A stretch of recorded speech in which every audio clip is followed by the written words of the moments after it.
안녕하세요 여러분, 파고다 중국어 HSK 전문 강사 조아라입니다. 네, 어느덧 벌써 2018년의 마지막 시험입니다. 12월 2일 HSK 대비해서 우리 함께 독해 2부분 같이 준비해보고 시작하도록 하겠습니다. 자, 독해 2부분은 여러분들 다 아시겠지만 문장이 3개가 주어집니다. 그쵸? 자, A, B, C 그리고 뭐 B, C, A, C, B, A 이런 식으로 문장 3개 간의 순서를 정확하게 우리가 설정해 주어야 하는데, 여기서 우리가 어떤 포인트를 알아야 조금 더 빠르게 순서를 정할 수 있는지 알려드리도록 하겠습니다. 자, 먼저 핵심 포인트라고 하면 첫 번째, 첫 문장으로 쓰일 수 없는 문장을 먼저 걸러내고 시작한다. 자, 그리고 두 번째, 먼저 여러분 이야기의 전개를 위해서는 상황 설명이 우선되어야 한다라는 점입니다. 자, 그러면 우리 문제를 살펴보면서 함께 풀어보도록 하겠습니다. 자, 1번 문제 같은 경우에는 여러분 이렇게 문장이 3개가 주어졌습니다. 자, 봤더니 A에는 여러분 这个季节 이 계절에 晚上 언제입니까? 저녁에 气温 하면 기온이죠. 比较低 비교적 낮아요. 이 계절의 저녁은 기온이 매우 낮다. 자, 그 다음에 B를 봤더니 否则라는 표현이 나왔네요. 조금 어려울 수 있어요. 否则 그렇지 않으면 容易 용이하다, 뭐뭐 하기 쉽다. 感冒 뭡니까? 감기에 걸리기 쉽다. 자, 그리고 C는요. 所以 그래서 睡觉时 잠을 잘 때에, 잠을 잘 시에 不能은 여기서 불가능을 나타낼 수도 있지만 뭐뭐 하지 마라 라는 뜻도 되기 때문에 뭐뭐 하지 말아라. 一直开着窗户 계속해서 창문을 열어놓지 말아라. 자, 그럼 이렇게 전체적으로 보고 나서 순서를 정하는 것도 나쁘지는 않지만 저는 아까 얘기했듯이 첫 문장으로 쓰일 수 없는 문장을 먼저 걸러내고 시작하세요 라고 할게요. 자, 그럼 제가 이렇게 표시해둔 B에 보시면 否则 그렇지 않으면, 그리고 C에는 所以 그래서는 보통 결론을 많이 나타내죠. 그래서 이 문장 2개는 일단 먼저 걸러내고 A부터 보겠습니다. 자, 그럼 A를 첫 문장으로 삼아 이 계절의 저녁 기온은 비교적 낮으니, 그 다음에 B를 놓기에는 여러분 그렇지 않으면, 사실은 이 계절의 기온이 낮으니 그래서 창문을 열지 마세요. 그렇지 않으면 감기에 걸리게 됩니다 하는 게 좋겠죠. 해서 정답은 A, C, B 순서대로 갑니다. 해서 순서대로 해석을 하자면 这个季节晚上气温比较低 이 계절의 저녁 기온은 비교적 낮으니, 그래서 睡觉时不能一直开着窗户 잠잘 때에 창문을 계속 열어놓지 마세요. 그렇지 않으면 否则容易感冒 감기에 걸리기 쉽습니다. 이렇게 배열을 하는 게 좋겠네요. 자, 또 한번 살펴볼게요 여러분. 이번에는 2번 문제입니다. 자, 딱 봤을 때 그럼 아까 제가 말씀드렸던 것처럼 첫 문장으로 올 수 없는 것들을 먼저 걸러내고 시작하겠습니다. 자, 눈에 띄는 것은 바로 요거네요. A에서는 여러분 시작할 때 단, 그러나 라고 시작을 하고 있으니 당연히 얘는 첫 문장으로 올 수가 없고요. 자, 그 다음에 C는 보시면 여러분 한국식 득음으로 최후, 마지막으로 最后라고 얘기를 하고 있으니 당연히 첫 문장으로 올 수는 없겠습니다. 해서 저는 한눈에 봤을 때 B가 첫 문장이지 않나 하는 결론이에요. 자, 그리고 요렇게 표시를 해두면 여러분, 자, 本来, 본래, 원래 라는 뜻이지 않겠습니까? 자, 그러면 나는 원래 이러이러하려 했으나 딴 이러이러한 역경 때문에 결국 최종적으로 이렇게 하게 되었다라는 전개가 나올 수 있습니다. 해서 저는 아직 해석을 하진 않았지만 B, A, C의 흐름이 아닌가라고 먼저 예상을 해봅니다. 그럼 이렇게 한번 해석을 해봤을 때 나쁘지 않다면 이대로 정답을 그냥 설정해도 되겠죠. 자, 봅니다. 我本来 나는 원래 打算뭐뭐 할 계획이었다. 礼拜天 언제입니까? 礼拜天 일요일이겠죠. 자, 坐飞机 비행기를 타고 去上海玩 상해에 가서 놀려고 했는데, 왠지 불길한 징조네요. 자, 그런데 그런데 没买到 사지 못했대요. 무엇을? 合适的机票 적합한 비행기표를 사지 못했다. 그래서 最后 결론적으로 我 나는 只好 어쩔 수 없이 改变计划 变뭡니까 여러분? 改 바꾸고요. 变 변했어요. 计划 계획을 해서 下周再去 다음 주에 다시 가는 것으로 계획을 바꿨다. 해서 정답은 여러분 원래는 이렇게 하려 했으나 이러한 문제 때문에 최종적으로 이렇게 바꾸게 되었다. 해서 정답은 B, A, C가 되겠습니다. 자, 해서 여러분 처음 시작할 때 이런 부사나 접속사만 잘 살피셔도 첫 문장으로 올 수 없는 것들을 먼저 걸러내고 그 다음에 시작할 수 있기 때문에 시간을 많이 줄일 수가 있습니다. 자, 그리고 이 첫 문장에서 사용할 수 없는 것들은 제가 이따가 한 번 더 단어 정리할 때 알려드리도록 할게요. 그럼 이번에는 두 번째, 여러분 두 번째 포인트, 먼저 상황을 설명하고 나서 이야기를 전개하라. 여러분 다들 아시겠지만 나 걔가 너무 좋아, 걔 너무 예뻐, 걔 너무 똑똑해 라고 얘기를 하고 나서 우리 반에 샤오리라고 있잖아, 이렇게 얘기를 해주는 것이 아니라 먼저 상황 설명부터 하는 게 맞죠.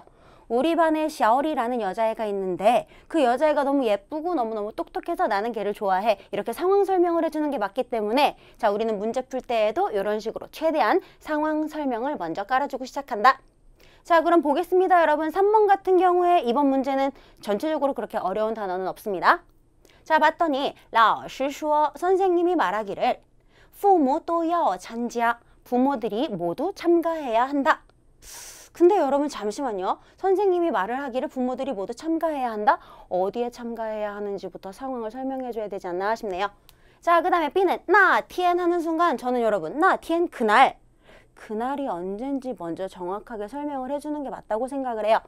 자, 그래서 C를 봤더니 찡리 일단은 부릅니다. 호칭을 해요. 찡리 사장님. 我周四 보이십니까 여러분? 周四 했으니까 사실 요 전 문제에서는 리바이스라고 했었는데요. 네 번째 날 목요일이겠죠. 저는 목요일 날 징이 티엔지아 휴가를 하루 내고 싶어요 라고 지금 얘기를 하고 있어요. 자, 그럼 잘 보세요 여러분. 제가 표시해둔 표현들. 자, A에는 참가해야 한다. 그리고 B는 그날. 그리고 C는 아예 목요일이라고 얘기를 하고 있죠. 그럼 제가 말씀드린 대로 상황 설명을 먼저 해주도록 합니다. 자, 사장님 제가 언제?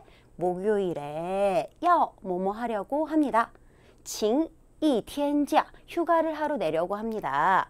그날, 비로소 이제 그 목요일을 그날이라고 부를 수 있겠죠?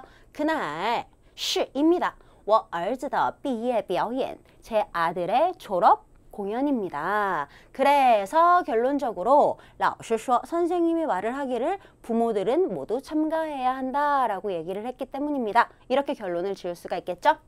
해서 저는 여러분 정답을 C, B, A로 잡도록 하겠습니다. 항상 여러분 그날이라고 말하기 전에 그날이 몇 월 며칠인지 아니면 무슨 요일인지를 먼저 얘기해야 한다라는 사실 염두에 두시고요. 자, 그 다음 문제입니다. 여러분 4번. 전체적으로 봤을 때 역시나 그렇게 어려운 단어는 없는데 A에 봤더니 我学汉语的方法 내가 중국어를 공부하는 방법이 很简单 아주 간단하다. 그렇게 복잡하지 않다 라고 얘기하고 있고요.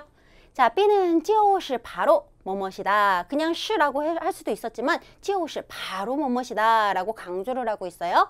多阅 많이 읽고 多写 많이 쓰는 것이다. 자, 그 다음에 C는요. 用 무엇을 사용하여. 그럼 뒤에는 어떤 방법을 사용하여, 어떤 수단을 사용하여가 많이 나오겠죠? 자, 用这个方法 이러한 방법을 사용하여 学下去 계속해서 공부하다 보면 뒤에는 自然 자연적으로 就 바로 学会了 배워서 할 수 있게 된다 라고 지금 얘기를 하고 있습니다. 자, 내용은 그렇게 어렵지 않은데요. 우리가 이걸 순서대로 잘 전개를 하려면 아까 제가 얘기한 것처럼 먼저 상황 설명부터 합니다. 자, 일단 눈에 띄는 표현이 바로 이겁니다. B에 보시면요. 就是 바로 이거예요 라고 얘기를 하고 있는데 가만히 있다. 바로 이거예요 라고 얘기하기보다는 먼저 상황 설명부터 합니다.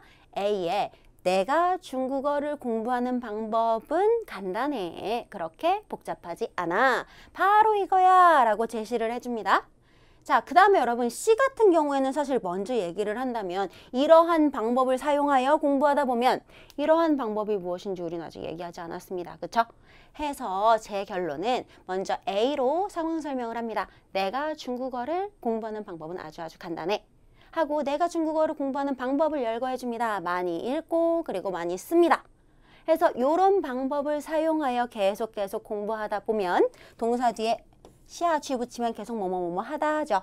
계속 공부하다 보면 自然就学会了 자연스럽게 당신도 할 수 있게 된다. 기억해야 되겠네요. 여러분 많이 읽고 많이 쓰시는 거. 자, 해서 정답은 어떻게? A, B, C입니다. 자, 그 다음에 여러분 5번 문제인데요. 5번 문제는 딱 봤을 때 여기 계절 표현 보이십니까 여러분? 가을 추자가 보이고요. 그 다음에 C에는 봄 춘자가 보이네요. 자, 그럼 요거 일단 놨을 때, 자, A는요, 我家楼下有几棵树. 우리 집 아래층에는 있어요. 몇 그루의 나무가. 자, 그 다음에 B는 시작을 할 때 가을로 시작을 하고요. C는 봄으로 시작을 합니다. 그럼 여기선 어떻게 해줄까요? 일단은 계절의 흐름대로 봄 먼저, 그 다음에 가을을 놔주는 게 좋겠죠. 해서 상황 설명부터 합니다. A 문장으로. 자, 우리 집의 아래층에는 몇 그루의 나무가 있어요. 봄에는 슈상 나무에 회 뭐뭐 하기도 합니다. 여러분 카이는 원래 많은 뜻을 가지고 있습니다. 열다, 켜다 등등이 있지만 여기서는 꽃 앞에 쓰였으니 꽃이 개화하다, 꽃이 펴다 해서 아주 향기로운 꽃들이 피기도 합니다. 자, 그리고 마지막으로 가을에는 예즈 많이 나오는 빈출 표현이죠. 여러분 이파리가 또 모두 변하는데 어떻게 변합니까? 황더 누럴황이죠 여러분. 노랗게 변할 때의 时候也特别美. 그때도 역시나 특히 아름답다 라고 지금 얘기를 해주고 있어요. 자, 그리고 여러분 보셨습니까? 사실 요것도 하나의 힌트가 될 수 있는데요. 자, 이파리가 모두 노랗게 변할 때에도 아주 아름답다. 그럼 그 전에 이미 아름다운 것을 한번 얘기했다라는 뜻이 되겠죠? 해서 여러분 정리하겠습니다. 저는 먼저 A에서 我家楼下有几棵树. 우리 집 아래층에 나무가 몇 그루 있는데 봄에는 春天树上会开出很香的花. 아주 향기로운 꽃이 피기도 하고 또 가을에는 秋天叶子都黄的时候也特别美. 가을에는 이파리가 모두 누렇게 변했을 때에도 매우 아름답다라고 정리를 할 수가 있겠죠. 자, 요거를 많이 헷갈리시는데 여러분 이때는 상황 설명해주고 나서 가을 그리고 봄 어떤 계절이 먼저 오겠어요? 당연히 봄 후에 가을로 이동하는 걸로 하겠습니다. 자, 그래서 여러분 일단 독해 이 부분 같은 경우에는 첫 문장으로 쓰일 수 없는 표현들 다시 한번 좀 먼저 거르고 가시고요. 그 다음에 첫 문장에서는 상황을 먼저 충분히 설명해 준 후에 이야기를 전개하는 게 좋겠습니다. 자, 해서 마지막으로 여러분 저랑 같이 첫 문장으로 쓰일 수 없는 표현들을 한 번 더 정리하고 가실게요. 자, 아까 문제에서 나왔던 그렇지 않으면 기억하십니까 여러분? 요즘 저녁에 기온이 너무너무 낮아. 그래서 네가 창문을 열고 자면 그러면 감기에 걸리기 쉬워. 그러니까 창문을 닫고 자렴. 그렇지 않으면 어떤 표현이 나왔었나요? 否则가 나왔었죠.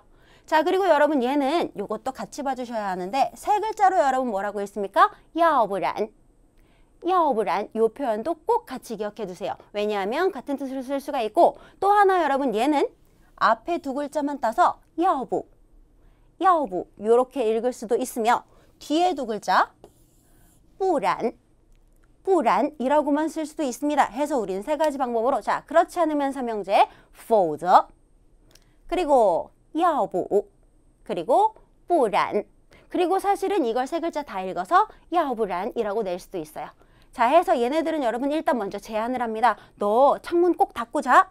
그렇지 않으면 후회하게 돼. 그렇지 않으면 감기에 걸려. 라고 해서 앞과 뒤의 상황이 충분히 있어줘야 하므로 얘는 첫 문장으로 쓰일 수가 없습니다. 자, 그리고 여러분 밑에 보시면 결론을 보통 많이 달고 다니는 시리즈가 나왔네요. 所以다들 아시겠지만 여러분 얘네 뜻이 뭡니까? 그래서지요. 해서 흔히는 제일 마지막 문장, 세 번째 문장으로 많이 쓰이는데요. 자, 여기서 위험한 생각입니다. 얘는 무조건 세 번째 문장일 것이다? 그렇지는 않아요, 여러분. 두 번째 문장에 위치할 수도 있으므로 일단은 첫 문장으로 쓰일 수 없는 표현으로 먼저 기억을 해주시는 게 좋겠고요. 자, 그 다음에 얘도 여러분 비슷하게 쓰이는 표현들이 몇 개 있어 한번 정리해 보도록 하겠습니다. 그래서 라고 하면 일단 여기 적혀있는 누구 있습니까? 所以 있고요. 자, 또 하나 뭐 있습니까, 여러분? 같은 뜻으로 于是그래서 라는 애가 있죠. 자, 또 하나 마지막으로 요즘에 조금 많이 나왔던 표현입니다. 因此이렇게 셋 다 그래서 그러므로 결론적으로 라는 뜻을 가지고 있기 때문에 얘네들은 첫 문장으로 올 수가 없고요. 보통은 두 번째나 마지막 결론 부분에 나올 수 있습니다. 자, 그리고 아까 문제에선 여러분 어떤 표현이 나왔습니까? 最后최후의 마지막으로 라는 표현이 나왔으므로 얘도 당연히 첫 문장으로 놓을 수가 없어요. 자, 그리고 이 最后라는 애는 아무래도 먼저 선자 시엔과 함께 쓰이는 경우가 많겠죠. 자, 그리고 여러분 당연한 건 아닙니까? 그러나 반전을 나타내는 반전 예고 시리즈들은 당연히 첫 문장으로 올 수가 없습니다. 당연히 아시겠지만 여러분 아까 이 두 글자 어떻게 나왔습니까? 但是를 한 글자로 줄여서 딴이라고만 나왔어요. 그쵸? 첫 문장부터 그러나 할 수는 없기 때문에 얘는 첫 문장으로 쓰일 수가 없다. 자, 그리고 같은 뜻으로 누구 있습니까, 여러분? 可是당연히 얘도 첫 문장으로 넣을 수가 없죠. 자, 그리고 마지막으로 같은 뜻 누구 있습니까? 不过 자, 그리고 얘네들도 여러분 두 글자로 可是가 아니라 그냥 可라고 쓸 수도 있으니 이런 것에 함정에 걸리지 않도록 주의해 주시고요. 자, 이런 표현들 어렵지는 않지만 꼭꼭 숙지하고 가셔서 첫 문장에는 얘네가 올 수 없어 라고 순서를 정확하게 설정해 주실 수 있었으면 좋겠습니다. 여러분 그렇게 어렵지는 않았죠. 독해 이 부분은 사람들이 생각보다 어렵게 생각하지만 난이도는 그렇게 어렵지 않아요. 그래서 마지막 시험도 독해 이 부분은 모두 다 맞고 나오시길 기원하면서 자, 마지막 시험도 잘 보시길 바랍니다. 여러분 모두 수고하셨습니다. 파고다 중국어 조아라 강사였습니다.